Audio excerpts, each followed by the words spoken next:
Thessalonica is an old city, to say the least. There has been a settlement there since before the ancient Greek Macedonians founded the city in 315 BC.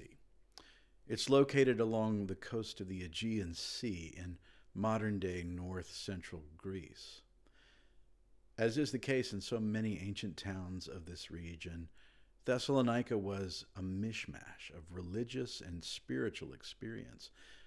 At the time, Paul would have visited the fledgling Christian church there and later composed 2 letters to them.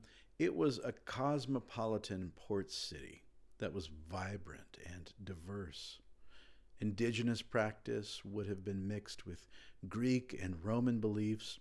There was a Jewish presence in the city, and as if that wasn't enough, the teachings and way of the revolutionary Rabbi Jesus had made their way to the area, and a small number of people were gathering together and figuring out what this new spiritual path was all about. Religious pluralism was the reality they existed in. Their families, their friends, even they themselves had grown up in, participated in, and even existed in religious fluidity. We tend to want to make hard and fast lines between Christians and other religious practices when we look back on the beginnings of the Christian church, but history shows us that that wasn't necessarily the case. Religions down through the ages have always influenced each other. The Jewish religion was influenced by other practices and religions that came before it. The Christian religion, as we know, has obviously been influenced by Judaism. But we don't often think about how these early Christians existed in locations like Thessalonica, where Judaism wasn't quite so dominant. Christianity in Thessalonica was the new kid in town by a long shot. And those who practiced Christianity there were people who had been raised and formed, at least to some degree, by other religious traditions over hundreds, perhaps thousands of years. Those types of upbringings and generational influences don't just go away all of a sudden. It's more likely that they became transformed into something more usable as a result of the new teachings and way of life that Jesus represented. The church in Thessalonica would have been meeting in the homes of its members. The early tradition of the way of Jesus involved meeting in houses, sharing and talking together about the teachings of the apostles, about the way Jesus lived and the things he did. Often there would be some songs and then a sacred meal shared by everyone there. The church of the Thessalonians was a house church, and it was a church that was in waiting. The prevailing thought at this time in most of the early church was that Jesus' return was imminent, and so they were constantly on the lookout and watching. But as the years went by, the expectation of the imminent return of Jesus began to fade. The apostles were dying off. New generations of Christians were stepping into leadership roles, and slowly the church began to see more structure occur, both in its leadership, with bishops being established in regions where the church was flourishing, and in its location. Somewhere around 200 AD, the church began a slow move from meeting in houses to meeting in larger public spaces. From the death of Jesus to this point would have only been about 170 years, and ironically, history tells us that the Christian church, up until more recently, saw its most intense growth and expansion in the first 200 years of its existence, when it was underground, persecuted, low on resources, and very decentralized in lots of ways: leadership, practice, and even belief. At a time when they were still very much just figuring it out along the way, the church was expanding at a rate it rarely ever sees. Everyone loves an underdog. That's how the saying goes, isn't it? Everyone loves to see someone come back and succeed or win against all odds with the deck stacked against them. Why do you suppose that is? Sometimes I wonder if it isn't because we think of ourselves that way more often than not. Maybe we identify with the underdogs because we know the struggles that we've been through. We know the hardships we've endured. And sometimes we feel like we haven't beat the odds yet. So we rally around underdogs and respect them. We hope they prove the statistics wrong and ruin the curve. We love to see that. I mean, that is the overarching storyline behind so many of our favorite movies and books, and even part of the reason why we stay loyal to our sporting teams.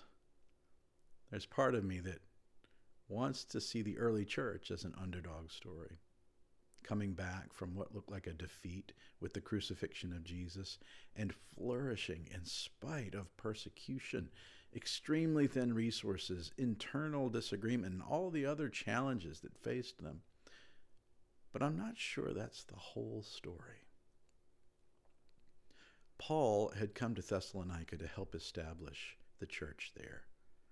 He may have been there as long as 3 or so months and apparently caused quite a stir. So much so that he and Silas were eventually forced out by frustrated Jews and Greeks who didn't like this new upstart spirituality that they were preaching. While they were there, though, they taught what they could and attracted quite a few converts to the way of Jesus, even some high-ranking and important people in that society. But something stands out to me when it comes to what went on in Thessalonica that I think sometimes slips under the radar.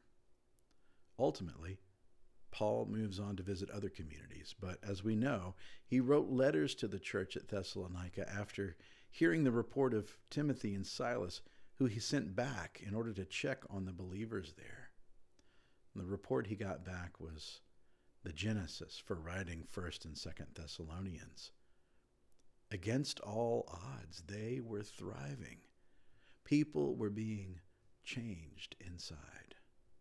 They were becoming followers of the way, and the community was steadfast in loving each other.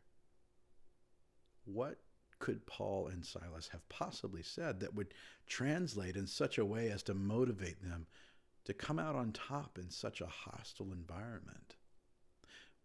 What could they have communicated that would have stirred such a response and made it continue after they were gone? Well, to get a clue, I think we have to look at 1 Thessalonians chapter 2. Verse 8 says, "So deeply do we care for you that we are determined to share with you not only the gospel of God, but also our own selves." Not only the gospel of God, but also our own selves. Now, what fascinates me about this is that even at this early date, the idea of sharing the gospel of God and sharing their own selves had somehow become two separate options, as if Jesus came to do anything other than share his own self with us. Not just in a relational sense, which he certainly did, but in a holistic sense, in that he shared our humanity.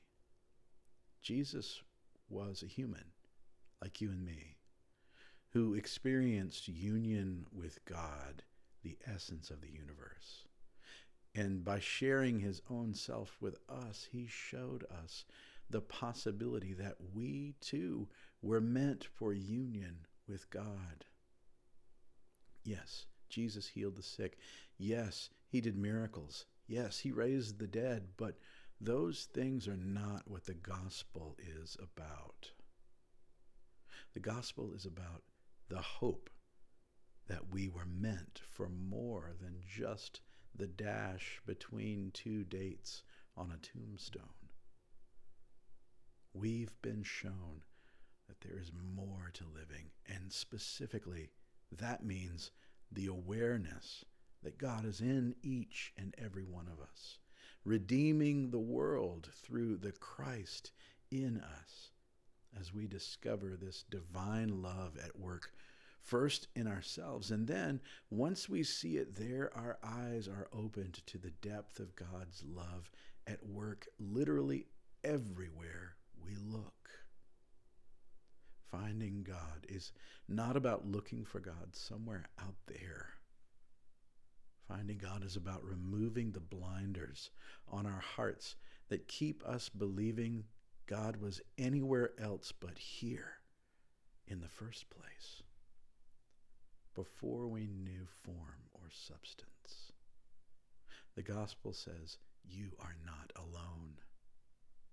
You never have been, and you never will be, because God has shared God's very self with us, because we have a share in the very self of God, the essence of God within us. It's what Jesus pointed to. It's what the apostles taught about. It's what we point to and experience every week when we celebrate at the table of Jesus.